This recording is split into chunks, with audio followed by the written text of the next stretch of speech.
Bonjour mesdames et messieurs, bon réveil et bienvenue dans cette édition. Direction Mbondoukou, la ville abrite depuis vendredi la 4e édition des Journées nationales de valorisation de l'agriculture, des ressources animales et halieutiques. L'objectif affiché est de maintenir l'agriculture comme moteur de l'économie ivoirienne. Ces journées qui se déroulent en présence du président de l'Assemblée nationale ont pour thème croissance démographique et défis de la sécurité alimentaire en Côte d'Ivoire. Léon Brou, reportage. Exposition de produits agricoles, animaux et halieutiques, puis défilé d'associations et groupements coopératifs, chacun pour présenter la spéculation, objet de son travail. Mbondoukou érigé en capitale de l'agriculture, des ressources animales et halieutiques, pas seulement le temps de la valorisation de ces deux secteurs et leurs acteurs, le Zanzan constitue de tout temps l'un des greniers du pays. Nos parents sont avant tout des cultivateurs pour qui l'autosuffisance alimentaire est le premier pas vers la liberté. Ainsi, chaque village, chaque hameau est-il entouré de champs où abondent les cultures d'igname, de taro, de maïs, de manioc, de bananes. 20 000 tonnes, respectivement pour l'igname et l'anacade par exemple. La production agricole du Zanzan reflète l'effort national, mais des actions concertées méritent d'être engagées, encore que le pays aspire à l'autosuffisance alimentaire. Solution pour l'AVA, l'Agence de valorisation de l'agriculture, un partenariat avec l'Assemblée nationale. Tous les députés de la nation seront davantage sensibles à la cause du monde rural et en tiendront encore plus compte dans l'élaboration et l'adoption des lois de la République. Cette collaboration est plus que nécessaire, souligne le chef du Parlement. Monsieur le ministre de l'Agriculture, Monsieur le ministre des Ressources animales et halieutiques, je veux ici dire que l'Assemblée nationale soutiendra l'agriculture en Côte d'Ivoire et partant vos départements ministériels pour que dans son rôle et sa mission de votation des lois, l'agriculture soit à l'esprit des députés.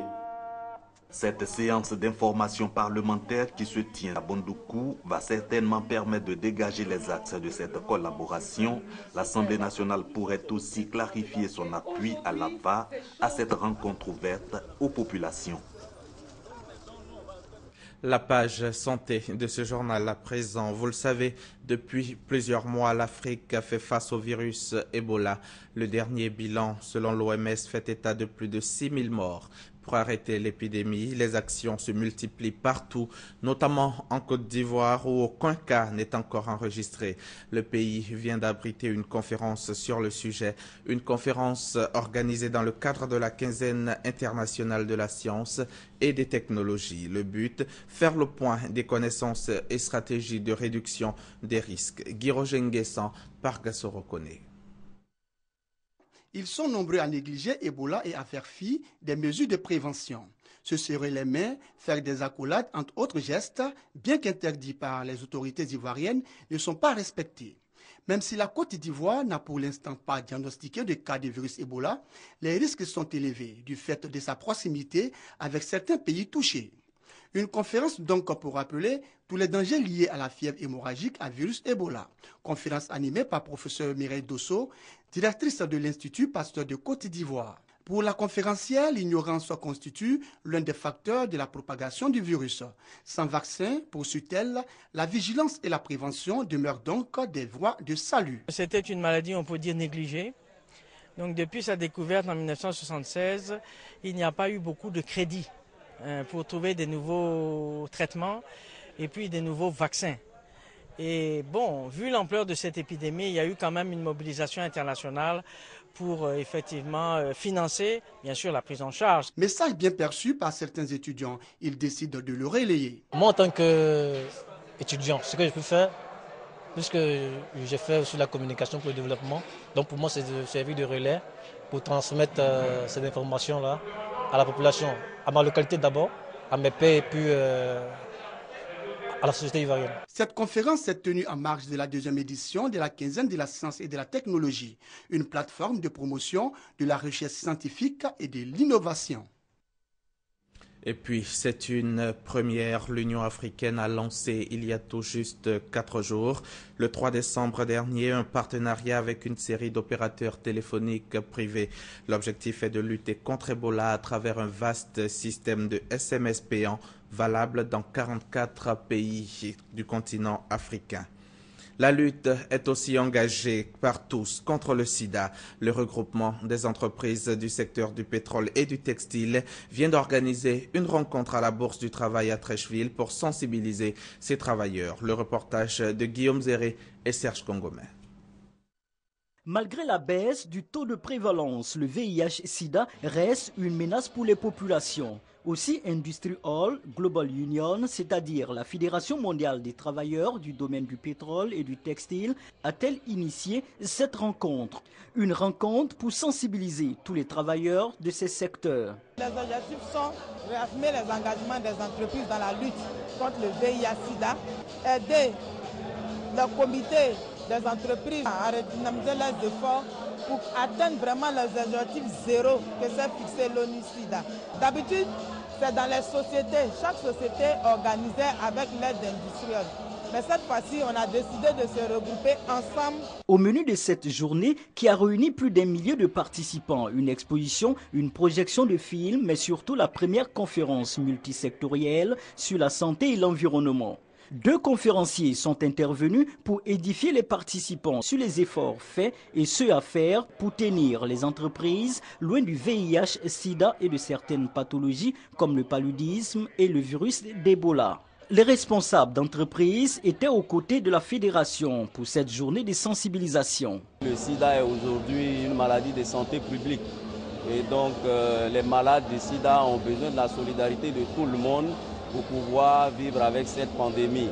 Il est important pour les partenaires que nous sommes de permettre aux collaborateurs et à la population de pouvoir accéder à un certain niveau de sensibilisation. Rappelons qu'en marge des festivités, des séances de dépistage gratuits ont été faites à cette rencontre.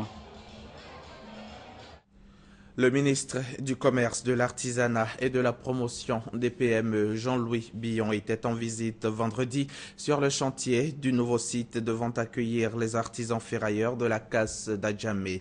Situé dans la commune d'Abobo, à Ndotré précisément, ce site est bâti sur une superficie de 16 hectares et devrait pouvoir accueillir plus de 3000 artisans ferrailleurs. Le témoignage de Francis Boifo. Casse d'Adjamé. Ce sont des artisans inquiets que nous avons trouvés ce jeudi.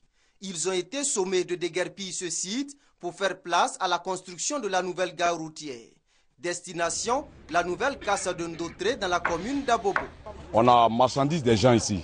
Si on veut quitter brusquement, vraiment, c'est pas bon. On aimerait que l'État nous aide pour nous donner au moins du transport pour qu'on puisse transporter les marchandises pour pouvoir partir.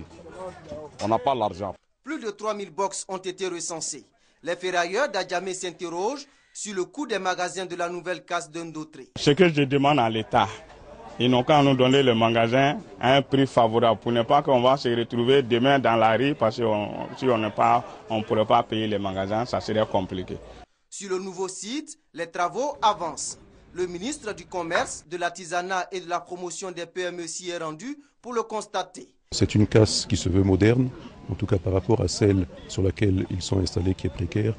Ici, il y aura toutes les commodités pour accueillir la casse. Donc nous construisons des box qui sont plus grands que ceux qui les accueillent actuellement. Jean-Louis Billon s'est voulu rassurant sur les mesures prises par le gouvernement pour favoriser l'installation des artisans d'Adjamé à Abobo. On a déjà vu avec les différents présidents de la casse pour prévoir une enveloppe pour ce déménagement. Donc c'est effectivement prévu, il ne faut pas qu'ils s'inquiètent. Nous allons déjà terminer les travaux, évaluer avant de fixer les loyers. Selon les prévisions, plus de 2000 magasins devraient être disponibles à compter du 15 décembre prochain pour accueillir la première vague d'artisans à la nouvelle casse d'Abobo Ndotré. Le ministre Jean-Louis Billon demande aux entrepreneurs d'accélérer les travaux pour rendre la nouvelle casse de Ndotré fonctionnelle dans 11 jours.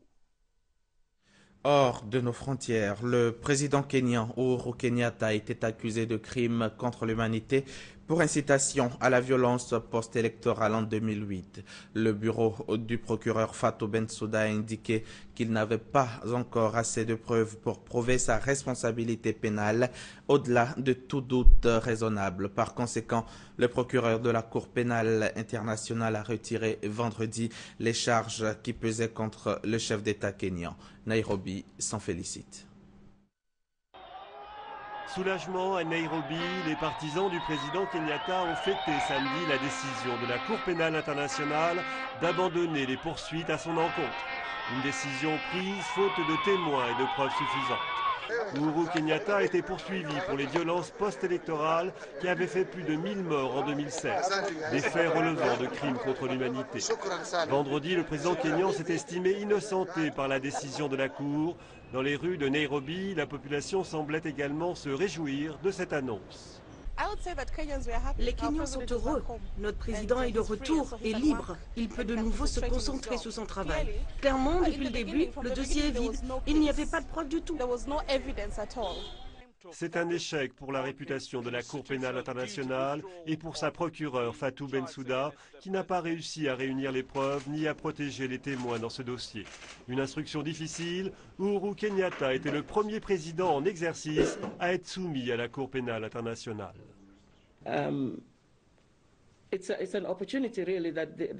C'est une opportunité que la justice internationale a perdue. C'est un jour très triste pour les victimes de ces crimes. J'ai mentionné que les témoins se sont retirés, des témoins qui ont été harcelés et intimidés à un point tel qu'ils étaient terrifiés à l'idée de témoigner pour l'accusation. Le procès du vice-président kényan William Ruto, lui, se poursuit à La Haye. Il est accusé de crimes contre l'humanité dans les violences de 2007. Le président kényan a promis de démontrer son innocence et d'obtenir sa libération. Terminons ce journal par l'actualité africaine en bref et en images. Commençons ce voyage par la Somalie. Le premier ministre somalien débarqué, Abdi Weli Sheikh, avait été nommé en décembre 2013. Il a été remplacé vendredi à l'issue d'une motion de défiance votée par les députés. Ces dernières semaines, la communauté internationale s'est inquiétée à plusieurs reprises des luttes de pouvoir à la tête de l'État somalien, estimant qu'elles compromettent les efforts pour amener la paix dans le pays.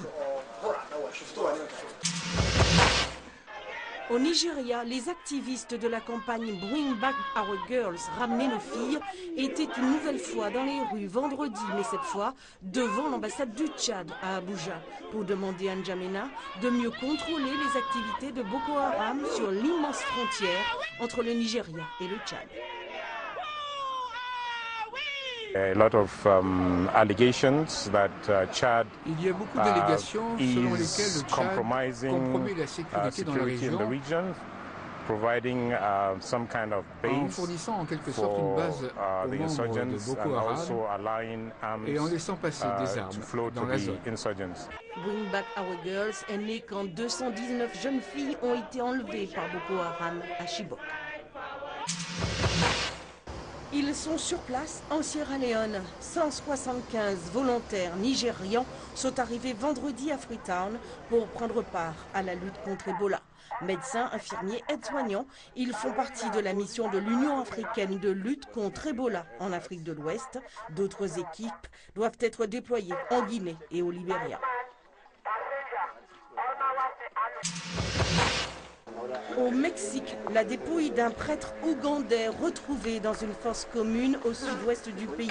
À la recherche des corps de 43 étudiants disparus, la police a identifié celui de John Senyondo. Grâce à son empreinte dentaire, il avait disparu depuis mai dernier. Ses amis missionnaires africains au Mexique lui ont rendu un dernier hommage jeudi à Mexico. Personne ne s'est préoccupé de la disparition du père Senyondo. Ses restes ont été retrouvés par hasard. C'est honteux, c'est lamentable. Le père Senyondo était arrivé au Mexique en 2010. Selon les premiers éléments de l'enquête, il avait été enlevé par des hommes armés après avoir refusé de baptiser la fille d'un mafieux local. Et puis, plus de 2 mois après la disparition à Iguala de 43 étudiants dont on ne sait toujours pas s'ils sont vivants ou s'ils sont morts, l'analyse des restes d'un corps retrouvé dans une décharge publique a établi qu'il s'agit de l'un des étudiants de l'école normale d'Ayotzinapa, enlevé à la fin du mois de septembre dernier. L'information a été transmise à ses parents par l'équipe de légistes argentins engagée par les familles des disparus. Voilà, c'est la fin de ce journal. Merci de l'avoir suivi. Bonne journée sur RTI.